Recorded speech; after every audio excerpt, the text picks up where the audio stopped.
Hi, I'm Rachel, and this is my June into July 2025 AM reading video, which is basically code for I'm counting these toward my June reading, but I probably shouldn't. Then again, who's making up the rules here? You know, it's my reading, my life, blah, blah, blah. So here we go. The most important thing is I have some books to talk about. And as always with these AM reading videos, I'm going to start by reviewing a short story in a literary journal. And this video does bring me to the conclusion of the short story offerings in this literary journal. This is the Cincinatti Review. And I'm just going to jump into here to say it is the fall 2024 edition. And the short story I've read is called In the Style of Miriam Ackerman by Marguerite Sheffer. And I think we ended on a pretty good note. I thought this was an interesting story. The protagonist, I believe, is an unnamed man, a narrator who, at the present time of the story, is in his 40s. And he is going to a photography exhibit of photos that were created by his late aunt, Miriam Ackerman. And Miriam Ackerman, the subject of her photos in the 80s and I guess 90s and so forth was him, taking these close-up shots of her nephew. And she just took the shots to take the shots, and everyone knew she was eccentric. She was unemployed for one thing, living with the narrator and his mother, and what we get from the mother is she isn't, you know, she's very judgmental of this, what's going on here. But Miriam was very quietly devoted to her photography and like would get into strange angles to get the shot she wanted of her nephew, and she'd hold him back at, you know, various events to, you know, try to get that shot. And then she turned their shared bathroom basically into the photo studio and what have you. But she didn't, you know, actively go after publicizing herself while she was alive. It was only after she died that the narrator started scanning in the photos to share online, and they started getting like wide attention, international attention, to the point where, you know, this is all the backstory, you know, he employs a lawyer to, you know, decide what to do, and they hold an auction to see about you know, maybe getting some money out of the photographs. And even in the beginning, it seems like the narrator's a little bit hesitant about, like, you know, selling the photographs, and like, what if they're used for advertisements, and how weird would that be? But they end up being sold to a photo gallery. But even then, the photo gallery is, I guess, a little strange, or you can ultimately tell not to the protagonist's tastes, because it seems like these photos are all really close-ups of him as a boy. So the photo gallery employs AI to sort of like expand the pictures and like give a broader, you know, context for the scene. So he's walking through, and of course there's a lot of interesting ruminations about a photography that's all of him, and he's younger, so nobody, you know, recognizes that it's him. But, you know, all of these strangers are like gawking over him and him as art, but this is his life, and he's remembering Miriam. You know, we get like little snips and pieces of Miriam and of his life and what it actually was to take these photographs. So something else he's doing, you know, it starts out, you know, planting hints before you actually know the full story, but he is interacting via text with a friend, or an associate more likely, and they are going to disrupt this AI-infused photography exhibit. But first, the narrator goes through and takes a look at the originals, or the, well, technically the edited originals because of the AI like zooming out, and gives his ruminative thoughts and sort of, you know, convenes with them. And then he texts his friend, who has created another AI sort of program that takes photos from the phones of the patrons who are going through the exhibit and starts mapping them into the AI of the exhibit. So suddenly the patrons are seeing their personal lives put on display. You know, technically it's a little bit of a different story because the narrator knew it was coming, but I don't know. Obviously this is meant to be commentary on, you know, what it's like for someone's personal life to like be put on display for the masses, and how uncomfortable that makes people. And as for AI itself, this seems like commentary on what it can and can't achieve, and that AI, and trying to expand this world, and it's trying to be more truthful about the context, but maybe it's missing some of the, you know, interior details of people's lives and what made the photos and those experiences what they are. So I think that was some interesting commentary as well.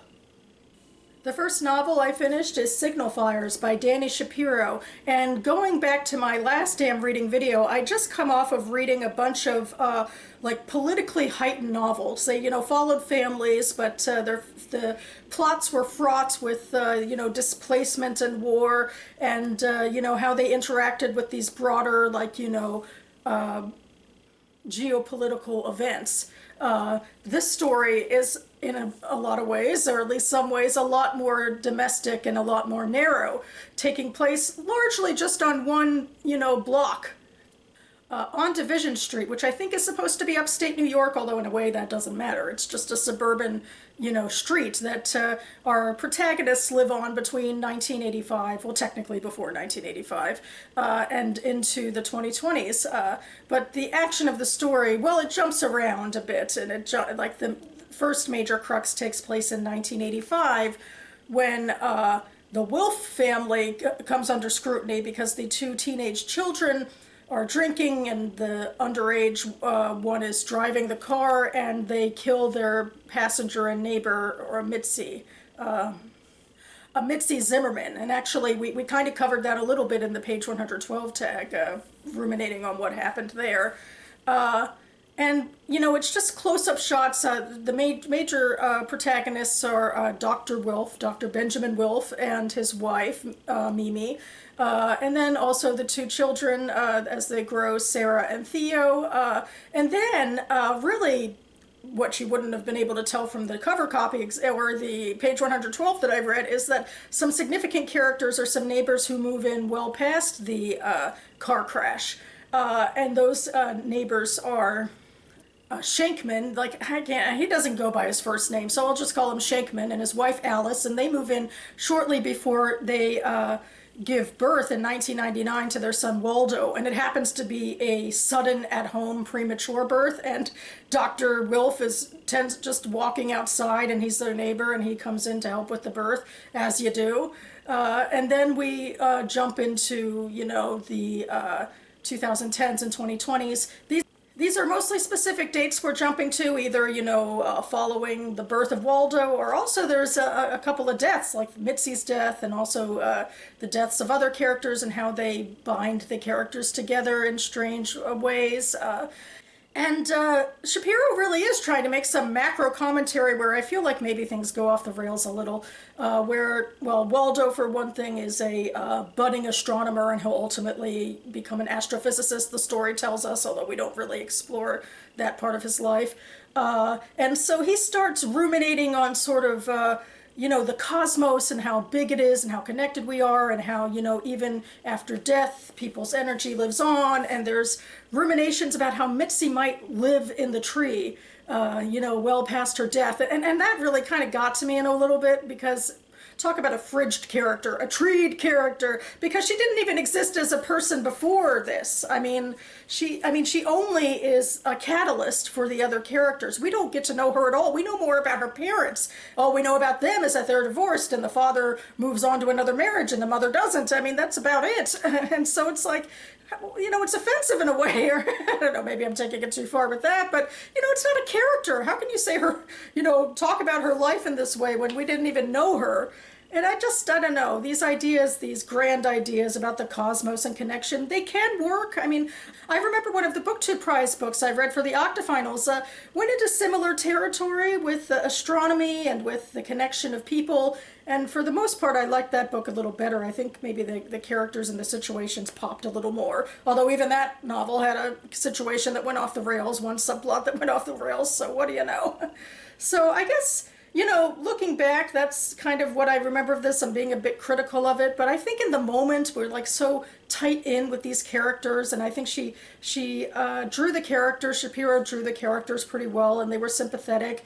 And the parts I was most interested in, even though I guess Mitzi is just a catalyst, but still she has an impact on the lives, especially of Sarah and Theo. So, seeing how that affects them throughout the years certainly is interesting. And then I think Waldo and his family, like as a counterpart, is also pretty interesting, because Shankman is dealing with anger issues, and you see how that affects the relationship of him and his son throughout the ages as well. And all of that, as I'm reading it, just was kind of well drawn, interesting stuff. And it's just sort of, you know, when she takes the step back and is a little too grandiose with the cosmos and all of that and the connections, that's kind of where it lost me. But in general, I think this, I enjoyed this because it was a little more character focused and a little bit of certainly a breath of fresh air after, you know, having to talk about geopolitics all the time. Returning to geopolitics, or fantasy geopolitics, I listened to The Gods Below by Andrea Stewart on Audible. I guess technically this might be more of supernatural politics. And so this is a sprawling epic start of a new adult fantasy series. I kind of agree with, I think, other people that the world building is kind of more interesting than what she did with the characters. In this magical secondary world, there is a shattering event that takes place about 500 years into the past of most of the storylines, where one god turns against the other gods and destroys them and kind of shatters the world and tries to remake the world. And by doing that, like, they use this ether and godstones to sort of make the world uninhabitable to humans, or only inhabitable to humans once humans start to change, like, and, you know, they become altered with new biology, you know, horns and other, you know, features.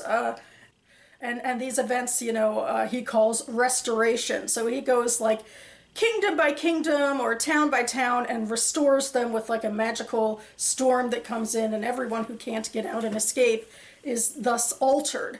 And that's where we come to meet the two main characters, who are two sisters, Hakara and Rasha. Hakara is like 15 years old, and she's basically the breadwinner, the person who has to take care of 9-year-old Rasha. They are both undocumented immigrants in the country of Langzhou, which is where most of the action takes place. And this seems, maybe it seems a little like veiled commentary about, you know, current American realities, although we don't get that deep into it. But they are undocumented. That makes things difficult as they're trying to escape to freedom, and they end up ultimately getting separated. And Hakara is able to get away, but Rasha is stuck in this restored place where she, you know, changes, and she ultimately becomes this acolyte of the main god, Cluin, and becomes and trains to become one of his god killers. Like, they're still, you know, traipsing around and killing whatever gods are left. And Hakara is in a unrestored country for 10 years, trying to make her way back. And ultimately, she swallows a godstone, and the powers that she gets from that godstone put her in touch with people who are, you know, trying to upend the system. So that's what's going on with these two. But kind of like with the Bone Shard series that Stewart wrote earlier, there's a lot of, like, huge subplots too. Although I didn't fall as hard for the subplots or any of this really as much as I did the Bone Shard series, unfortunately. The only, like, secondary character I think is really made an impression on me is Shuan. She is part of a disgraced clan in Langzhou. The clans and the sovereign are kind of like the ruling parties. Everybody else is, like, scrounging desperately. Because I think another thing is, most of the world is, like, you know, there's, it's just a Scrabble and fertile sort of place, and actually the restored worlds I think might have more agriculture and what have you. But anyway, the clans and the sovereign rule Langzhou. Actually, Langzhou is the unrestored country, and the other country that Rasha is in is the restored country. And the sovereign is looking for ways to maintain his power, while this god might be coming after them to, like, restore their country. And so he sends Shuan, who's part of a disgraced clan, so she's looking for ways to, you know, up her family's favor. He sends her to the other country, the restored country, to see why everyone, the humans from those countries, break off trade, and to, like, you know, get some 411 about what's happening and what the god is doing. And so I guess, you know, what interested me the most about Shuan's story is I wish it was more central, and so that Stewart had, you know, expanded more on the political realities, more than sort of the, I think, more one-dimensional hero's quest that Hakara is trying to get back to Rasha. And meanwhile, Rasha's being indoctrinated, but I also don't necessarily feel like Stewart gave that storyline enough time, and I'm like, why does, I don't quite understand why Rasha believes anything she believes, why she doesn't get what a ploy it all is, but maybe that's just because she crammed so much in, even though it's a long novel. She crammed a lot in, and there's so many secondary or tertiary characters that I just didn't get really any sense of who they are, or didn't really care much about them. Although there are cats, which I think Bone Shard fans will appreciate. There's a companion type animal, although it's more like a brood of cats rather than one cat. But anyway, I mean, I get what Stewart especially was trying to do with Hakara, to make her realize through this long tale that she has this, binding goal that she's, her sister's caretaker, and she has to get back to her sister. But she realizes at the end that that's really not possible, and she doesn't have the control over the situation that she thinks or wants to, and that she and her sister are now kind of on opposite sides of a god war. And so, I can get how that's intriguing, but I just feel like in general there's too many characters and not enough depth to any of them.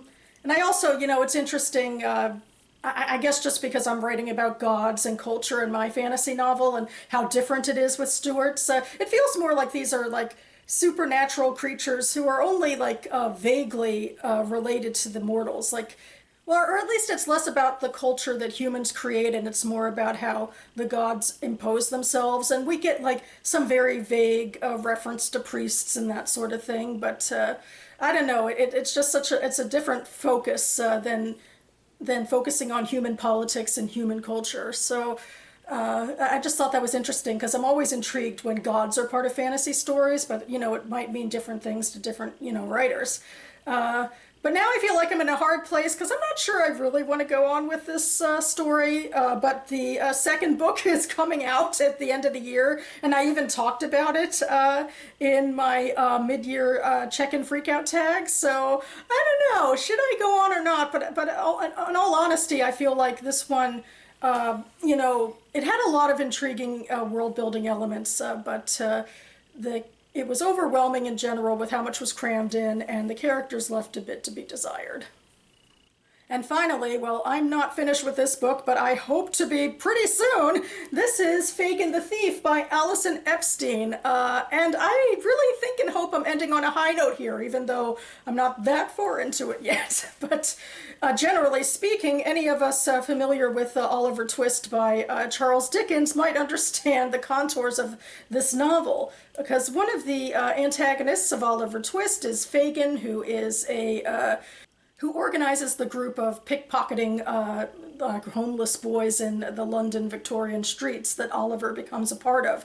And so this book is trying to give Fagin a little more dimension than just being the Jew and the thief. And I'm pretty hopeful so far. What we've done is like the first chapter kind of sets the scene for when Fagin meets Oliver, but Oliver I think is going to remain sort of a very secondary character in this book. We're just setting up what Fagin is, where he is at this point. He's in his 40s, it's the 1830s, he has this group of pickpocketing boys, and Bill Sikes is prowling around trying to snab the boys to, help him with stealing from big houses, and Fagin's worried about their safety and about Nancy's safety, who's, Bill Sykes' girlfriend. And so that's where we are in the present, and then it jumps back into the past, like starting in the late 1800s, where Fagin is still poor, living in London. His mother's a seamstress. His father was actually executed for theft, and so he starts to get in with, first with a bad group of boys, and then ultimately he starts to get in with another thief who kind of teaches him pickpocketing. And so I'm hopeful that, we're going to see that Fagin is a flawed character. He's not, completely wronged or anything by a negative characterization, but there's more to him than just being, a thief. There's more to him than like how many times Charles Dickens put Jew on the page. We even do get to see a little bit of Jewish practice in the book so far, and I hope we'll get to see more. We're jumping along, like every new chapter seems to jump forward a year or so in the book, and so ultimately I guess we'll get out of Fagin's formative years and into when he is creating this pickpocketing a group of boys, including when he knew Bill Sikes when he was younger. So I also think just the world building for this is it's really rich and detailed, and I'm liking the characters, and so I'm feeling really good about this one. I think I'm going to end my June to July on a high note. And that about covers it for me now. And now we're getting into the part of the month where I'm trying to squeeze in my TBR videos. Especially, I do need to squeeze things in because I am going on vacation in just a handful of days. So thankfully, I've already pre-filmed my TBR videos. So all I need to do is, the final post-production. So expect imminently on this channel my July page 112 video. Stay tuned for that. I hope if you have vacations coming up, they're fun or relaxing, whether you include books in them or not. And thanks so much for watching, everyone. I'll see you next time.